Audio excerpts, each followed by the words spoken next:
Thank you for taking time out of your busy schedule to join this discussion. And by the way, you are the first guest of my initiative. Thank you. I would like to discuss. Well, it's my pleasure to be here. Okay. I would like to discuss with you the geopolitics of pandemic, if we can use this concept. So, and I would like to have your conceptualization of the geopolitics of pandemic. Yes. First of all, it's a great pleasure to be here with you. And as I said, we can talk for about 18, 20 minutes. Yeah. You know, that's the time I've got allotted. At 10:20, I have to leave. Basically, here's how I see things. Crises put history on fast forward.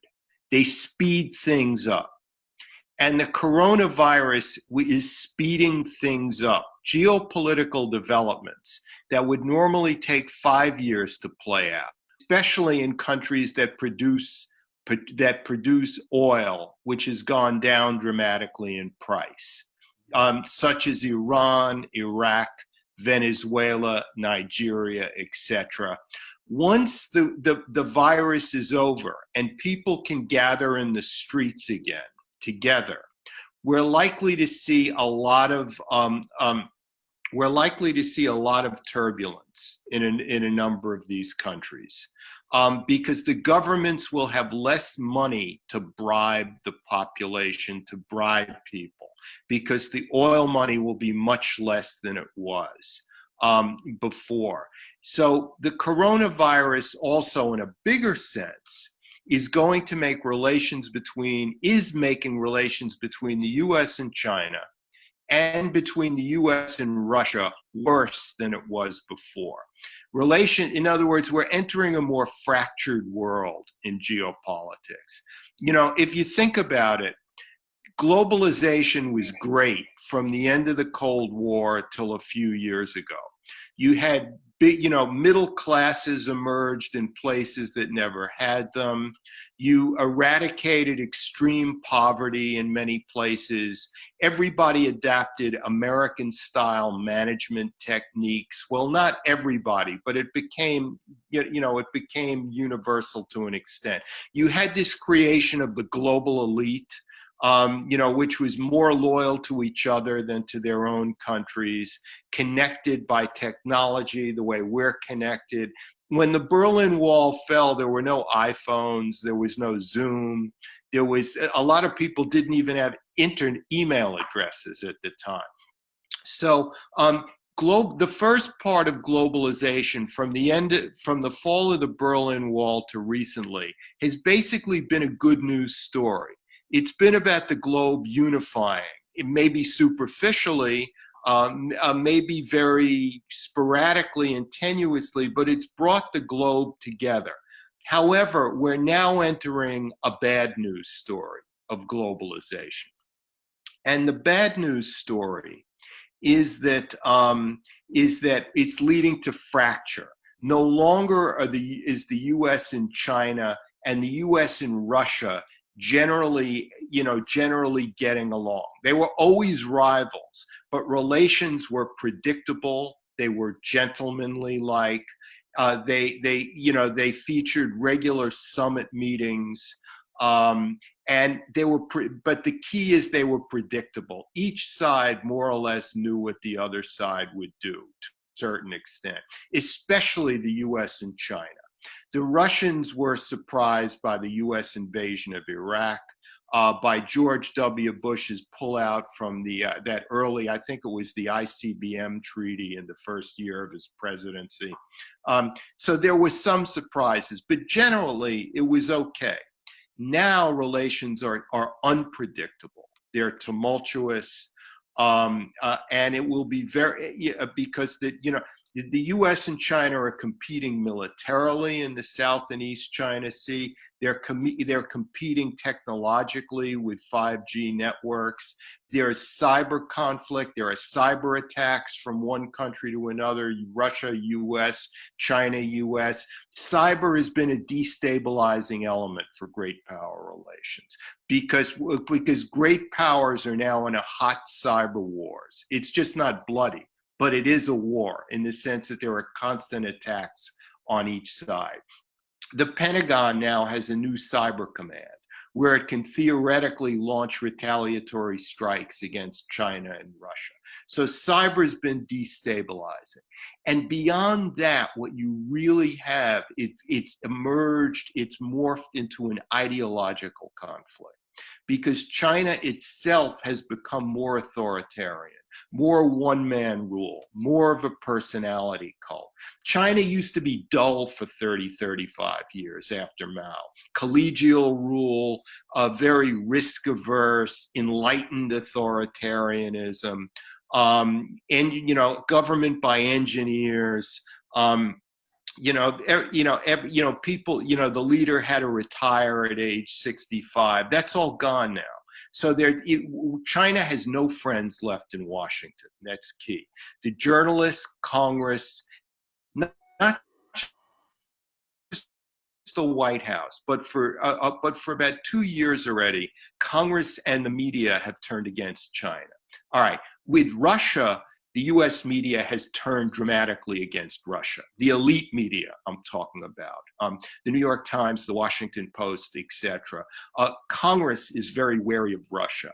And the Trump administration is what I call schizophrenic about Russia. Trump likes Putin, he likes Xi Jinping, he likes Putin, but his policies are much tougher than Obama's were, So globalization 2.0, as I call it, is a bad news story for great power relations. And what that means, it's going to be harder for smaller countries to navigate between the US and Russia, between the US and China, because it's going to become harder to thread the needle, so to speak, to satisfy both sides.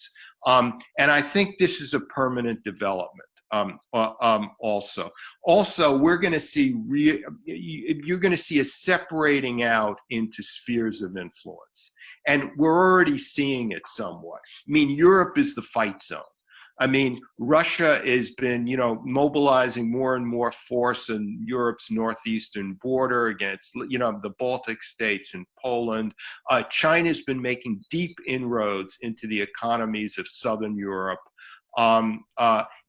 Russia and the US are in this fight over the second Nord Stream 2 pipeline. And Europe's kind of caught in the middle. Europe does badly, really badly in this situation. Europe loves globalization. It loves good superpower relations, so it can apply its rule of law to everyone equally, so to speak. But it's becoming much, much harder for Europe to do so. And then you have, I didn't mention Turkey. Turkey's got a terrible currency crisis. They may have to put in capital controls. Turkey may be a good news story in the middle term, 10 years from now or something like that. But in the very, very near term, it's going to be, I think Erdogan is going to become more erratic, because he's going to face more and more domestic turmoil because of the way the economy has been mismanaged. So Turkey has become a force of instability, The Turks have been tied up in Syria, and all of that, but it's unclear where Turkey goes from here, because although Turkey has it has institutions, it has a democratic system, Erdogan has sort of whittled away at that. He's chipped away at those institutions. So it's unclear how he leaves power, how he, it's hard to imagine a soft landing for him if things keep getting worse economically in Turkey. Yeah. Thank you, Robert, for comprehensive explanation of the geopolitics of the pandemic. Now, so you mentioned about the relations between China and Russia, and now in the media, different politicians, academics, so they raffle the idea that in near future, so the pandemic will change the power of balance. Will be shifted from west to the east, or from US to China. And when I when I pronounce this sentence, this idea, two questions are coming to my mind. The first one, can the West still win? And as Kishore Mahbubani would ask, has China already won? No, I don't think China's already won. Here's why. With all of I think ultimately states, great states and small states are strong or weak depending upon their internal structures. And the internal structures of the US, even with all the craziness of Trump, are still very strong. Institutions are still strong. In this coronavirus crisis, you've seen the emergence of great governors of individual states like New York and California, etc. You still have a separation of federal, of judicial, parliamentary, and executive. Trump has weakened at the edges institutions, but they're still very firm. The U.S. is energy self-sufficient, and oil and gas will come back in price. The Russians cannot kill the shale gas revolution in the U.S. The shale gas revolution can go into hibernation, but it's not going to be killed because it is no one big government producer. It's lots of small-time capitalist, extremely innovative producers who will manage, and the weak may go under, but the stronger ones will survive. So you have self-sufficient energy, you have strong institutions, you have no borders. I mean, two oceans and a Canadian middle class to the north. The Mexican border obsesses American politics, but it's really not a difficult border in the larger scheme of things. If you look at Russia's borders, if you look at China's borders, if you look at the fact that China will be a net importer of hydrocarbons for years to come, and then if you look at the Russian system is weak institutionally. If Vladimir Putin were to get very ill, for instance, it's unclear how Russia would be governed. China's stronger. China has stronger institutions, but it's still not as strong as the US. China is building a great middle class, and middle classes are very ungrateful. They don't thank the politicians for making them middle class. Middle classes just have more demands, more anger. They hold government to a higher standard, so to speak. So I see a lot of internal turbulence in Russia and China's future over the next 10 years. I think the U.S. is comparatively well off. I mean, the thing is, all great powers are weakening in a sense. But the U.S. is weakening at a slower pace, as I would put it. I think we're going to see more turbulence in the world over the next 10 or 15 years. Okay, thank you. What about the small states? You mentioned about the small states. See, and Armenia. Armenia is one of the small states of the post-Soviet space, and Armenia is the only post-Soviet small state, which is a member of the Eurasian Economic Union and simultaneously has signed enhanced and comprehensive and enhanced partnership agreement with the European Union.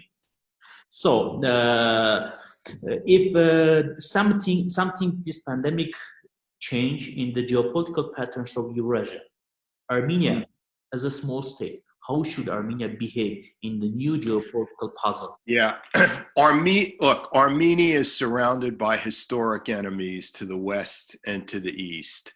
With Iran, relations are complicated, we should say. They're just complicated. And Iran itself may not be very stable over the next 5 years or so. I mean, because Iran is facing a perfect storm. It's badly handled coronavirus, oil and gas prices are going down. The government is hated by its own people, to a large extent. So Iran has no choice. I mean, Armenia has no choice but to do more of what it's doing, which is to get along with the West and the US, but also with Russia, because Russia is just too strong to be ignored, and Russia is close. Europe is further away, and the US is half a world away. so to speak. So Armenia has no choice but to balance, kind of. It doesn't have the oil and gas of Azerbaijan, which gives it a kind of leverage.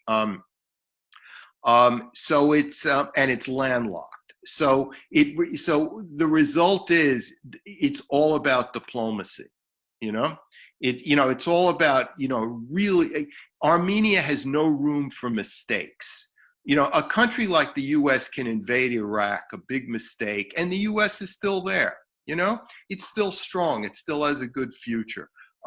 Israel is like Armenia. It's small. It can't make mistakes, so to speak, geopolitically. So it's got to, so Armenia is about the ultimate realist kind of, point of view. I know it can only do so much with military. It can strengthen its military. It can have niche capacities in certain elements. It could smartly spend on military, but that's only going to get it so far. It's really about building up friendship and relationships with Russia, with the European Union, and with the U.S. and the Armenian diaspora, which has been very well developed for decades. Yeah, and especially after revolution, if in 2018 we did a velvet revolution, non-violent velvet revolution, and the regime which ruled in Armenia for decades and concentrated political and economic power in their hands. So people took to the streets, and a new government, new parliament came in power, and this new government say that we should focus our foreign policy on the principle of the balanced relations, both with Iran, with US, with European Union, with Russia. Right. Yeah. We should center on the pan-Armenianness, and our sovereignty should be stressed out. Yeah, and also the key thing here is, and I mentioned this with Romanians too, is the more that you could defeat corruption, the stronger the state will be. Because the less corrupt the state is, the more people want to invest in it. The more they feel comfortable investing in it and taking risks. And that builds up like a strength in and of itself. That was the great success of Singapore. It was a clean country. Anyone felt safe investing there, and Singapore became a place just bursting with multinationals, and that made it secure in a security sense. Yeah, and the last question. So, sure. When recently, during one of his visits of our Prime Minister, Nikol Pashinyan, when he visited Iran, during that visit, a very ambitious project was discussed to connect the Persian Gulf with the Black Sea. And Armenia is considered as a corridor, which can be a bridge. So do you see any chance Armenia can play geopolitically, if you think geopolitically, can play in this new geopolitical puzzle? So to connect the regional power with the other region, or absolutely economies of Eurasia. Yeah, no, absolutely. Just like Georgia has been a connector for oil and for, I think, oil. I'm not, between Azerbaijan and the Black Sea and Turkey. Transit countries can do very well. And the idea of a Black Sea, Persian Gulf, or Black Sea, Indian Ocean even, kind of, energy corridor makes perfect sense. I say Indian Ocean because Iran has ports on the Indian Ocean outside of the Persian Gulf, etc. So no, that makes perfect sense. Okay. Thank you for my pleasure. Discussion. My pleasure. It was my pleasure to have a conversation with you.